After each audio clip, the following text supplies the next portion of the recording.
अब बताता हूँ भाई मोस्ट इंपॉर्टेंट थिंग लोन के बारे में।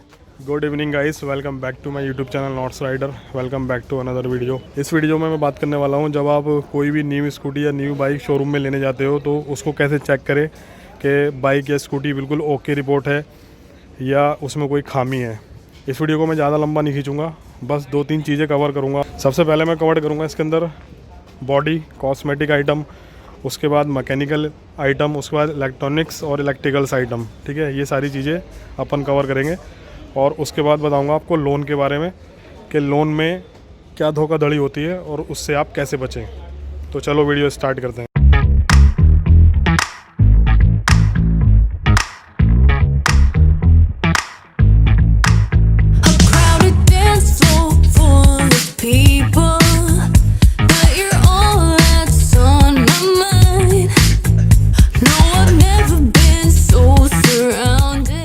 देखो, सबसे पहले ध्यान रखो, जब भी हम कोई स्कूटी या बाइक लेने जाते हैं तो हमारा ध्यान जाता है सबसे पहले कॉस्मेटिक आइटम पे, मतलब कि बॉडी वगैरह पे।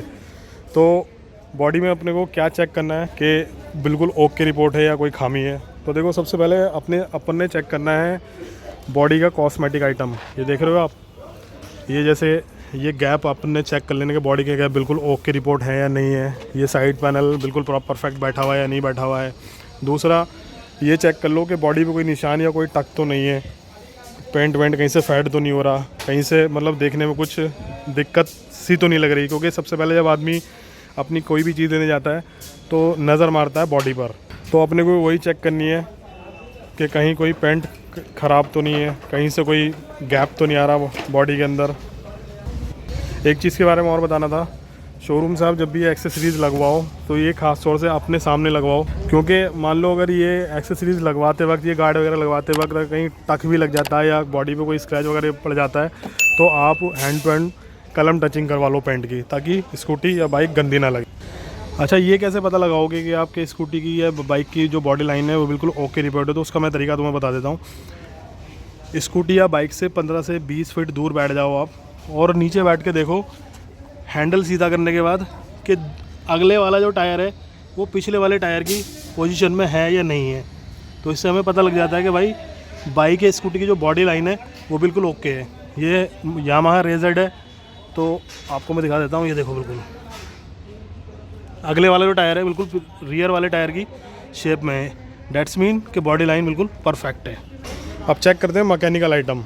Mechanical item in the sense की इंजन वगैरह ओके रिपोर्ट है या नहीं है। तो देखो भाई, सबसे पहले इंजन में अपन चेक करते हैं स्टार्टर, इंजन स्टार्टर, जिसको हम सेल्फ भी बोलते हैं। ठीक है, क्योंकि आज की डेट में जितने भी ऑनर हैं, जितने भी लोग हैं, वो किक से स्टार्ट कोई भी नहीं करते हैं। मोस्टली 99% सेल्फ ही यूज़ करते हैं, किक का तो बहुत ही कम यूज़ होता है।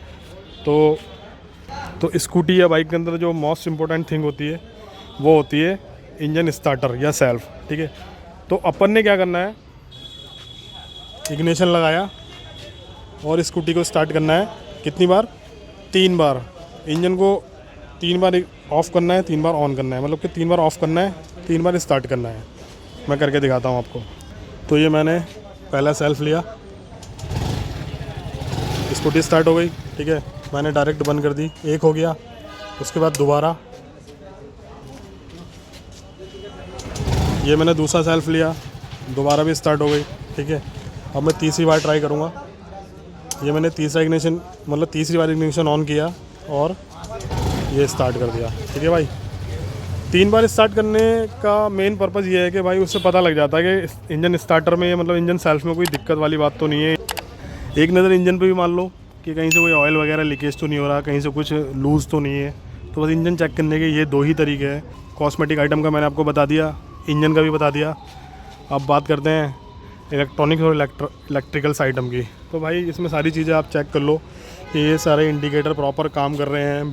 ब्रेक दबा के देख लो, ब्रेक लाइट काम कर रही है, हेडलाइट काम कर रही है, या मीटर के अंदर पूरा प्रॉपर इन्फॉर्मेशन आ रही है नहीं आ रही है। यही छोटी मोटी सारी चीज़ें हैं जो अपने को कवर करनी है। यही चीज़ें आपके माइंड में होंगी तो आप अच्छे से स्कूटी या बाइक को प्रॉपर टेस्ट कर सकते हो। और एक नज़र मान लो व्हील पे, रियर व्हील पे या स्टैंड पे कोई रस्ट वगैरह तो नहीं है, कहीं से पेंट वेंट ख़राब तो नहीं है। मतलब अगर पेंट ख़राब हो रहा है, क्योंकि स्टैंड एक ऐसी चीज़ है सबसे जल्दी रस्ट पकड़ता है। अगर हल्का फुल्का पेंट ख़राब हो भी रहा है तो पेंट जॉब वहाँ से आप करवा लो, मतलब जिसको कलम टचिंग हम बोलते हैं बेसिकली। अब बताता हूँ लोन के बारे में, जो सबसे ज़्यादा ज़रूरी चीज़ है, सबसे ज़्यादा ज़रूरी बात है। मान लो आप किसी भी स्कूटी या बाइक का लोन करवाते हो तो होता क्या है, आपकी 3 इंस्टॉलमेंट के बाद आपके पास कॉल आती है कि भाई आपकी जो चौथी इंस्टॉलमेंट है ना वो बाउंस हो गई है। आपके तो यार बाउंस कैसे हो जाएगी, मेरे अकाउंट में तो पैसे पड़े हुए हैं। तो उसमें सीन ये होता है कि जब आप एनओसी लेने जाते हो बाइक या स्कूटी की तो भाई वो ना एक्स्ट्रा चार्ज मारते हैं।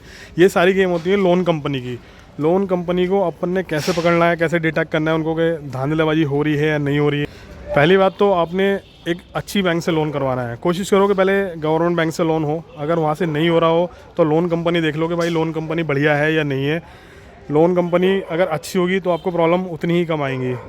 बहुत सारी बैंक्स हैं जो मतलब कि जिनका लोन सही चलता है, जो फ्रॉड नहीं करती, जैसे HDFC हो गई, IDFC हो गई, ये सारी बैंक सही हैं। कहने का मतलब ये है, क्योंकि मेरे साथ सीन हो चुका है। फैमिली क्रेडिट नाम से एक लोन कंपनी थी, उसने मेरे साथ सीन कर दिया था, मुझे पता नहीं था। तो बताता हूँ प्रोसेस क्या होता है। देखो 3 चेक जो आपने शुरू में दिए उससे आपकी इंस्टॉलमेंट प्रॉपर चली गई, वो तो जाएगी, क्योंकि भाई बैंक की जो डिटेल होती है चेक पे, जो चेक पे अकाउंट नंबर होता है वो बिल्कुल प्रॉपर होता है, तो उसमें इंस्टॉलमेंट बाउंस होने का कोई चांस ही नहीं है। अब चौथी इंस्टॉलमेंट बाउंस इसलिए होती है क्योंकि चौथी इंस्टॉलमेंट जो जाती है ना वो ECS के थ्रू जाती है, और लोन एजेंट क्या करता है, वो जानबूझ के आपके बैंक का अकाउंट की डिटेल गलत डाल देता है।